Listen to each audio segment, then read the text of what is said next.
So Lehigh has a wide variety of architectural styles which represent pretty clearly its actual history.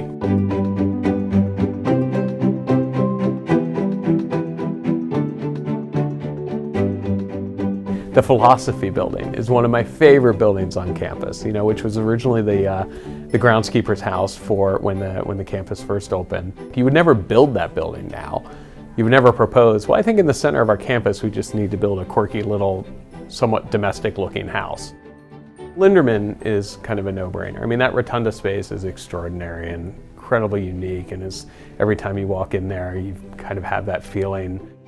Chandler Allman really holds a strong place in my heart because it really defines to me the story of Lehigh. It really is this agent of change. Soon after John Simon started, he announced the path to prominence, and this past fall, almost a year ago, announced the growth of the university. So as we start to think about what are we doing, we've started to identify some kind of key principles of those projects, and then also some kind of broad ambitions. One is agility, and the idea is that whatever buildings we do from here on out and how we approach this, we really are mindful of the fact that education is going to be changing at kind of an accelerated rate. Secondly, one key component of all of these projects is that we'll use the buildings as ways to facilitate people moving up and down the mountain.